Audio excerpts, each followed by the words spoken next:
sister girl on films. You don't wanna miss a thing, better stay tuned in. So lay back, get into the vibe, in the mood. Real reviews from a sister's point of view. Trailer reactions, movies and TV. So entertaining and authentic, believe me. So roll that footage, I'm ready to chill. Time to hang out with my sister girl. Hey, sister girl on films. Hey, sister girl on films. Hey. What's up, everybody? Welcome back to my channel. It's your girl, Sister Girl on Films. And as you can tell by the title, I am back with part 2. So basically episodes 6 through 10 of Love is Blind season 2. So if you're interested in my thoughts on part 2 of this crazy ass season, then stay right there. We're gonna get right into this review and recap. Okay, so last time I did the couples in order of the least got on my nerves, least annoying to most.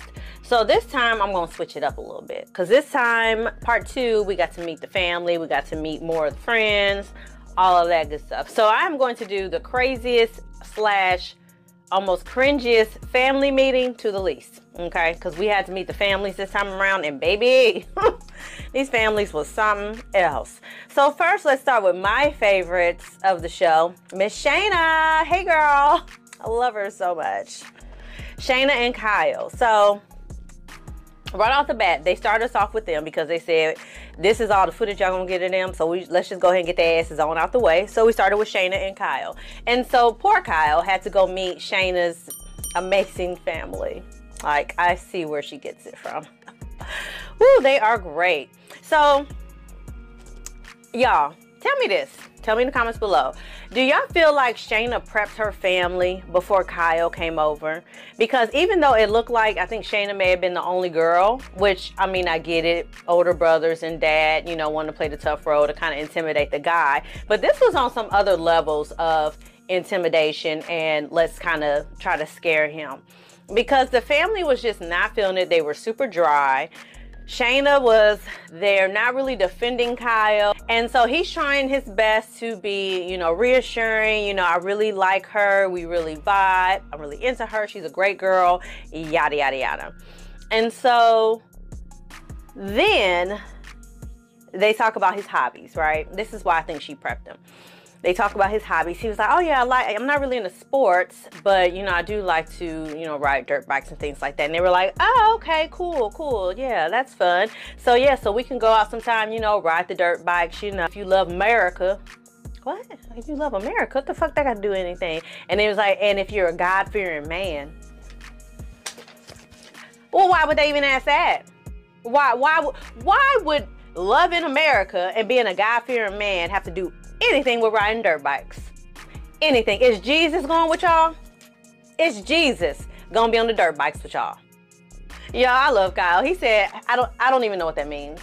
And they were like, what means? And it was like, God-fearing. What does that mean? And so then they started talking about how important Shaina's faith is to her, which I really didn't get in the pods when she kept talking about her goddamn crop top and being so hot. So, but whatever, I guess. So Shaina's just sitting there while they're grilling him about his faith and lack thereof, and asking, you know, well, are you open to it? And he was like, yeah. And which Shaina knows that. But I'm sure she didn't tell her family that because she wanted them to grill him, so she had an out. She was already not going to stay with him, but she really wanted to make that a thing, right? So she's just sitting there. I know she's just feeling good on the inside because her family just ripped him to shreds. She's probably just on the inside. Meanwhile, Kyle is over there probably feeling like shit. So we don't even get to meet Kyle's family, because next thing we see with Shaina and Kyle, they're walking in the park, and before he's like, you know, I think it's time for us to move in together. She's like, I don't think we need to get married.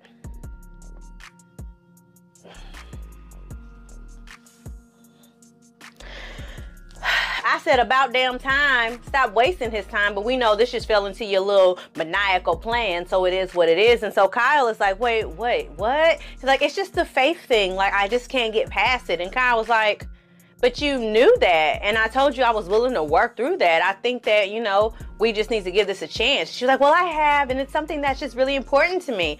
And Kyle, y'all, I thought he was really gonna just bend to her will and just cry and mope and just be like, I really want you to, and do all this begging. But no. Kyle unleashed his inner Leo, because he is a Leo gang, boop, boop. he unleashed his inner Leo.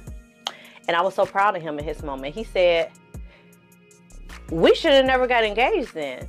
You could have said this in the pods. We never should have even left those pods together. She was like, no, it's not. He was like, no, I feel like you messed with me. You played with me this whole time. You knew this was a big deal for you. So why even do all of this? She's like, no, I don't feel like I'm. He was like, I was really ready for him to say, bitch, give me my mama ring and quit playing with me. That's what I would want him to say, but he's too sweet for all that. So Kyle is like, well, shit, it is what it is. He, in his mind, you can tell he's like, this stupid bitch. She really played me. And I know he feel played. And I hope they have a reunion for this season, because I can't wait to hear what Kyle got to say. Because, Shayna ain't gonna try to cry. Girl, get your little MAGA tears out of here. Anyway, so then once the couples have like their little beach party or whatever, and they invite some of the cast members that we didn't get to see, we still barely got to see them. Like, what is the point? Then Shayna brings her little raggedy Crocodile Dundee hat wearing ass to the festivities. So as Shayna pulls up, Nick, who he's next on my list. Nick couldn't wait to just traipse his ass over there to Shayna. Oh my God, my best friend from the pods. Oh my God, I just get And he turned into a catty little bit. Okay, because he was like, oh yeah, I asked Shayne and Natalie, what did they even talk about? And she just looked at me and told him not to answer. Yes, because she don't want y'all in her business. Y'all ain't got to share y'all pillow talk and what they was talking about. Natalie is like, that ain't none of your business what we talk about. And she ain't wrong for that. You want to be all up in their business so you can traipse your little ass over there to Shayna and try to spread the news. Like, yeah, I don't get. Y'all, he made me so mad. I said, Nick, I did not take you for this type of man. But now that I know you are, I can't stand a gossiping man. I'm going to tell you what. Why are you I can't stand a gossiper in general. But for a man to run over there and start gossiping about a woman and her relationship to another woman? No. I was not here for it. So Shayna grabs Shayne and they go and sit down, and Natalie wasn't feeling it, which I don't blame her because she don't trust Shayna, as she shouldn't. And so Shayna's talking all this jazz or whatever. And this is where Shayne earned a little bit more respect from me. Because when Shayne said, what's up with this conversation you and Natalie had? Somebody, you gonna hook her up with somebody else? I said, come on, Shayne. You better call her out. And she's like, what? First she was gonna try to lie about it. First she was gonna, y'all peeped that. She was like, no, but what exactly did she say? What? She said what you said. You know what you said, and that's what she told him. And so he repeated. She's like, okay, so I did say that, but I said it out of context. She took it out of context. Ain't no context. If you tell a woman that if her and her man don't work out, you got a friend that you could hook her up with. First of all, Natalie should have drug her when she saw her, okay? She should have really just ran up on her, but be classy, Natalie. Be classy, not ashy, okay? And so Shayne was pissing me off, but then I'm like, well, maybe Shayne is just uncomfortable because he was kind of smiling. What are you smiling about?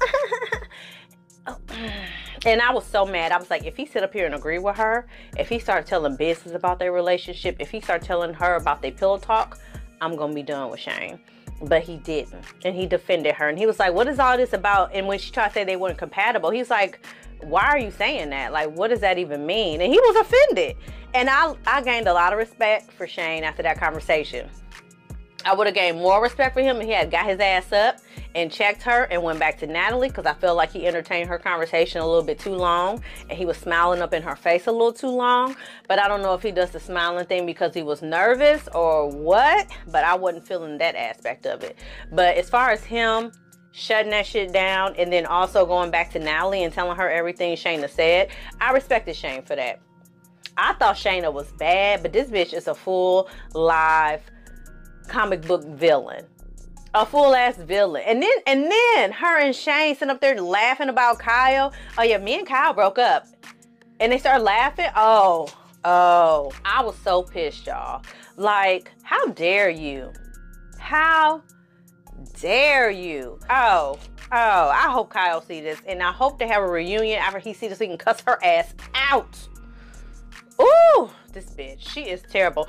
I thought she was like this season's Jessica, because Jessica was annoying as hell, but she is worse than Jessica. Like, Shayna is the devil, and I just can't with her. But let's move on, because I've talked about this whole long enough. Moving on. So Shaina and Kyle, they're done. Not getting married. I said that in my first review. I said, hell, they probably ain't gonna make it to the wedding day, and I was correct. Hell, they ain't make it past day one back in Chicago. So let's move on. Speaking of Nick's raggedy ass, let's move on to Nick and Danielle. Now, y'all got me together in the comments respectfully over my other video because y'all didn't agree. Y'all said y'all don't feel like it's Nick, y'all feel like it's Danielle. After, you know, the events of this part 2, I agree with y'all. Danielle is primarily the problem. But also, I'm gonna stand firm on this. Nick has an anger issue. He has an anger problem because he be blowing up real quick. If y'all catch this, y'all gotta look at that body language, them eyes, and little pupils get all small and shit. Nick got an anger management issue. And so I think just the combination of her neurotic, anxious behavior and him and his short temper, it is not a good mix. They can play all this puppy love shit all they want to, but I can see behind that, and the shit is toxic and volatile as hell. But let's talk about Danielle's family first. Danielle's family really gives me typical Midwestern white family, and I don't mean that in a bad way. I am from the Midwest. I was born and raised in Indiana. And there's something about Midwestern families that to me are more like Danielle's family than Shayna's raggedy ass family. Danielle's family was super welcoming. They went out, they had the fishing poles in the backyard. Her mama was drunk. You can't tell me her mama was not drunk. She had a couple, 2-3 glasses of wine. And they were really welcoming to Nick. So when he tells her he don't want to marry her, it's gonna suck. But because I feel like that's what's gonna happen. But anyway. So Danielle's family, you know, they were kind of side-eyeing the process, but they seemed very welcoming to Nick. He seems like he might fit right into her family, but you know, they do like to have a good time. So maybe that's where Danielle gets her party inside from and letting her friends break her tables and her furniture and shit, which I thought was crazy. Girl, why are you letting your friends tear up your apartment? Like, no, get your ass off my table. What do you mean you broke the table? And she thinks that shit is cute. So she is hella immature. Nick did say that.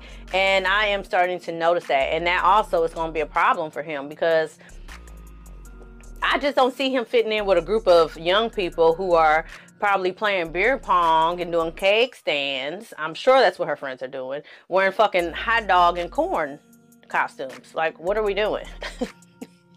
Danielle need to grow up, girl. You're not in the sorority house no more. Grow the hell up. You about to be maybe a married woman, which I don't think you are. But yeah. So Nick liked her family, but apparently while they were at the gathering to meet her family, Nick was receiving some alarming text messages from his friends and family, and some sort of drama was going on. They didn't share what it was, but it was something important. And so Nick really, his mood was kind of dampened, and he wasn't really, you know, geeked up and excited about meeting her family after the fact. And so Danielle took offense to that, and she was like, this was a big moment for me. And Nick was pissed off. He's like, it was a big moment for us. I was excited too, but I also had some shit going on. And I respected Nick for saying, do you realize the world does not revolve around you? I said, come on, Nick, call her out. She's like, no, you know, I've dated narcissists before. Let me tell you something about that word narcissist. I hate when people use that word. It is a buzzword right now. Most people aren't even getting the correct definition of a narcissist. Nick isn't showing any narcissistic behavior. Like, the fact that she even threw that word in his face because it was a buzzword that she was remotely aware of also pissed me off. I can see how his temper would have gotten even more aroused at that moment, you know, when she said that to him, but he was kind of showing he was pissed off and aggravated prior to her making that statement, but Danielle was out of pocket for that. But let's talk about Nick's family. So Nick's family.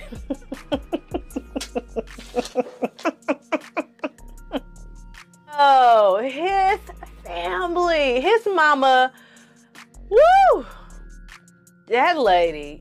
I said, ma'am, why did you agree to do this show? Why? You did not want to be on this show. his mama wasn't feeling it. I see where Nick get it from. His mama was stone-faced. His sisters were like, they were really like, why would you even do this? Like, what is the point? Like, they were not here for it at all. So I'm not surprised that none of them were there when she went to go get her dress. I don't know if they were at the wedding or not, but Nick's family, yikes.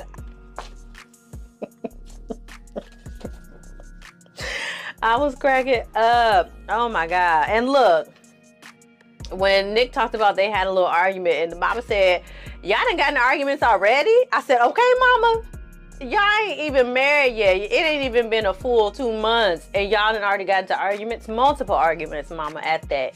And they've been a hot mess. So I can tell Nick's family is not supportive of this. They're not here for it. But I also feel like his mama ain't here for nothing because she seems like a stick in the mud. But Danielle is too much. She's not really ready to get married. She is on Love is Blind. This bitch should have been on Therapy is Blind. They should have matched her up with a therapist unseen, just listen to her, and then did the work that way. And I still don't think Nick and Danielle are going to get married. We'll see in our finale what happens, but I think Nick is going to say no. Now, moving on to our next couple whose families were, okay, so Salvador and Mallory, okay. So this part 2, episode 6 through 10, I saw Mallory open up more to Salvador, and I feel like her feelings are growing and have grown for Salvador, and I can see where she is really into him more part 2 than in part 1. Part 1, I was not seeing it, honey. I thought it was just anti-Jarrette, and she did kind of mention that a couple times. In the pods, she recognized that Jarrette was more into her than she was into him. And that's what it seemed like. And I said that, y'all, when he was talking about the dream and shit. And she was like, yeah, I said she wasn't feeling it. I was right, honey. I picked up on it. I knew it. So Salvador and Mallory, I feel like Mallory really just has walls up. And she's really uncertain and she's really unsure. And maybe she has been cheated on in the past. I don't know what. Because when they started talking about Salvador's ex went to his sister's house and was crying and upset, that was a little fishy. But I also feel like that ain't got nothing to do with Salvador, unless he been in contact with that girl since y'all came back from the pods. But hello, these people had lives before they went on this damn show. So there might be an ex or somebody who was in a situationship, you know, that caught feelings for him and found out he went on the show and whoop-de-whoop-de-whoop. But you can't hold that against him, you know, especially unless he is in contact with his heifer. But if he's not, Mallory, let that shit go. So it seems like she let that go, but she was like, you know, if anything else come up, I'm done. Girl, y'all about to be married. Maybe. So if y'all gonna get married, how you just gonna be done if something else come up? Girl, you gonna have to learn how to fight through conflict and shit. So neither families, we didn't meet parents. We didn't meet parents at all. So I'm not quite sure. They may have talked about why that was the case, but I wasn't listening. But we met Salvador's sisters, who were so sweet. They were so nice to Mallory. They, you know, were kind of, again, side-eyeing this process, but, you know, they bigged up their brother, how he was such a great guy, and, you know, really gave some awesome insight. And they were excited to meet Mallory. And ultimately, they were just more worried about, you know, is our brother happy? And that's what matters to us. And I wasn't really mad at that. And then we met Mallory's sister.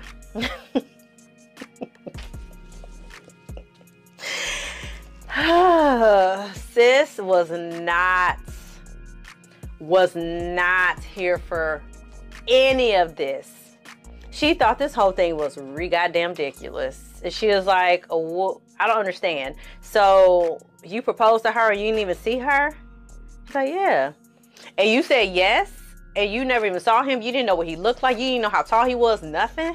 She's like, yeah. And I think they felt like that was really going to be their strongest selling point, that they were, you know, it was an emotional, mental connection. And the sister was just like, y'all dumb as hell. She didn't say that, but that was the vibe that she was giving me, that she felt like they was dumb as hell for that. And so when Salvador asked, you know, well, I just want to know, can we have your blessing? She said, my blessing for what? Blessing like for a marriage? Nah, bitch. To bless the food. Yes. To bless his marriage. She She's like, I don't know about all that. I got to think about it. And she didn't show up for the dress fitting. Mallory's mom wasn't there for the dress fitting. So to me, that sounds like her family is not supporting that. And I feel like that's going to be important for her come decision day, you know. And I hate that because I really feel like her and Salvador's bond is really growing. And I told y'all that whole cultural thing matters to her because he be singing to her in Spanish, playing his little ukulele.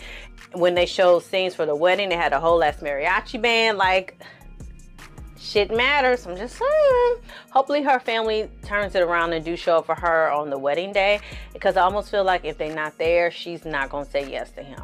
Because she needs her family's approval. That's my thought, but I definitely could be wrong on that. Salvador, I just love him. I do. I think he is awesome. He's so sweet. He's so romantic, honey. And I feel like Mallory really loves that. She feels like this is something she's never had in a relationship before.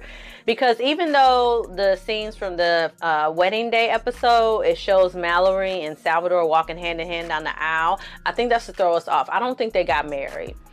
I think they're going to continue to date, but they don't feel like they're ready to be married. That's my prediction, but I hope they get married because I'm starting to warm up to them as a couple, but I don't think they will, and I think it'll be because Mallory said no because she wasn't ready.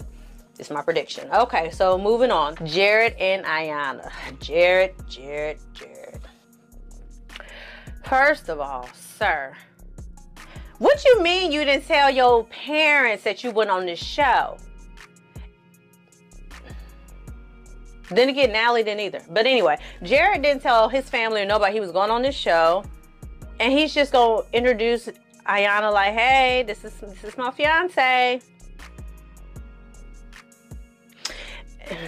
Maybe he felt like that was the best plan of action because his family was awesome. They were so sweet. I loved his mom. She was so sweet. And when the dad teared up when he found out he was engaged to Iyanna, I can't stand y'all. Y'all is too sweet. I loved his family. I loved his parents. They were awesome. So I don't see where he gets his foolishness from.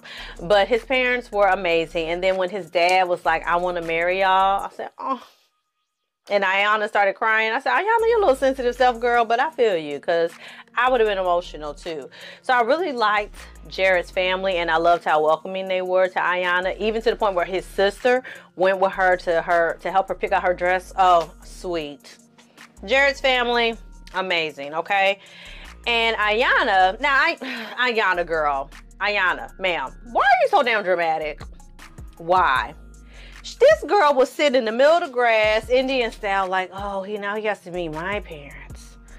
Oh, the way she was saying it, y'all, I fully expected her dad to be like in a dirty wife beater, smoking a cigarette with a whole bottle of Jack Daniels at the table in a dilapidated trailer park, ready to throw bricks at Jarrette and Iyanna. I was ready for her mama to backhand her into a wall because she had made such a dumb decision to cuss her out and then to fight the whole camera crew. That was my thought, the way that she played it. Child, we met this old wholesome ass couple.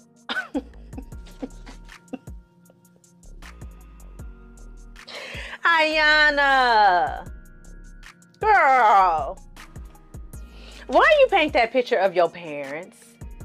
They were sweet and they were just level-headed. They didn't get on her, they were kind of side-eyeing it. And I loved when Iyanna's mama and dad asked Jarrette what made him pick Iyanna.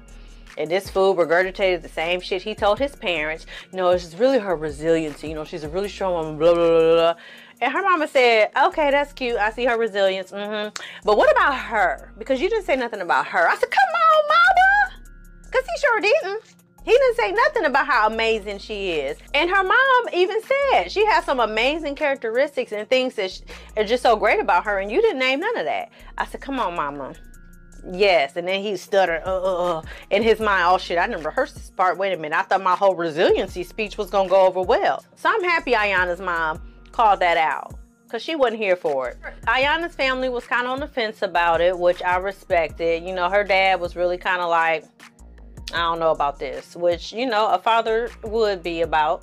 And, you know, I did love again that Jarrette's sister went with Iyanna to the dress fitting, but I wonder why her mom didn't go. And it could have just been because maybe it was too short a notice. Maybe she had to work or something, but I would have liked to have seen her mom be there for her. But Iyanna seemed like she was okay with it being Jarrette's sister and her having that bonding moment with her. But I would have liked to have seen her mom there. So I do still think that Iyanna and Jarrette are going to get married. Also, y'all, before I forget, I appreciated that Iyanna called Jarrette out about him trying to still act like a single man even though he's about to be married. Because first of all, how y'all in the middle of a conversation and you playing a video game and she's asking you questions about the wedding, you ain't even answering her, listening to her. Pissed me off. Sir, you can pause that goddamn game and have this grown-ass conversation with me. And then out with your boys at this empty-ass club. Whose club is this? Ain't nobody there. It was just y'all doing this shit, drinking. What? And then his boys, you know, they immature as hell. You know, you sure you want to do this? Oh, my God. Bruh, you don't have no mature friends, huh? All of y'all still think y'all in college? Is that what's going on? Like, I know Iyanna is younger than Jarrette, but right now, it don't seem like it. And so I appreciate that Iyanna stood up for herself. I said somebody has been in therapy and somebody has been doing the work on themselves because she definitely advocated for herself and was like, look, this ain't a marriage I'm gonna sign up for, baby. You better get it together and I need to see some change in you and I need to see you actively doing the things that you're telling me that you're doing. Because if you're going to tell me that you are okay with giving up a certain lifestyle for our marriage, you need to start practicing that now before we get married. Because right now I'm not seeing it, bruh. So good for you, Iyanna, for sticking up for yourself. Jarrette, get it together. Shayne and Natalie. So my opinion about Shayne and Natalie changed a bit for part 2 versus part 1. I still don't get the connection. I don't want to agree with Shayna's ashy ass about this, but I don't get the connection and I don't see how they're compatible. And Natalie is really weird. Like when she gives him the evil eyes, I can tell it probably annoys Shayne because he's like, yeah, I know I'm in trouble. I'm like, girl, that is so cringy. Stop doing that shit. It's weird. But anyway, Shayne, his mom, Sweetie Poo, she is a stinking sweetie poo, and Shayne looked just like her. Like, she was so excited to meet Natalie, and you know, Shayne, it sounds like his father recently passed away, and so, you know, mom was just being super supportive, you know, supporting Shayne in whatever decision that he wanted to make. She was there with Natalie at the dress fitting, just his mom, ain't nothing else for me to say about her. Loved her. She was amazing. Shayne's friends, they seemed pretty grounded. His friends didn't look anything like I thought they would. I thought they were going to be a bunch of bros, but they weren't. So Shayne might have a little bit more depth to him than he's presenting, which is good. So maybe there are parts of Shayne that we're just not seeing that Natalie is able to enjoy about him, and that's where that compatibility is coming from. But what I'm seeing on camera ain't translating. But I did like Shayne's family and his friends for sure. Natalie, child. Natalie's a mama. Her dad was here for it. I can tell she's probably a daddy's girl. He was supporting her. He had her back. He was trying to defend her. And I feel like he probably had a little conversation with mom when they got home, because her attitude changed once they got to the dress fitting. But her mama was not having it. She was like, where we at? Who place is this? What is going on? What is this? What is this? Knocking stuff off the wall. What is going on? Where are we at? And then when Natalie explained to her what was happening, I said, ma'am, you worse than Jarrette. And then talking about Shayne, you just go get some flowers, go get the food. I'ma brace them and then you can come in. Natalie, that shocked me about Natalie, because to me, I thought she was more responsible than that, maybe more open, very secure and firm in her decisions. But then when she did that with her family, I said, girl, that was so just, okay, girl. So I see why her parents, in particular her mom, was not here for it. They warmed up to the idea, but they were side-eyeing it altogether. I definitely think Shayne and Natalie will get married, even though they had an argument before the wedding, which I'm not surprised about. I'm not surprised. Their ability to communicate is absolute trash.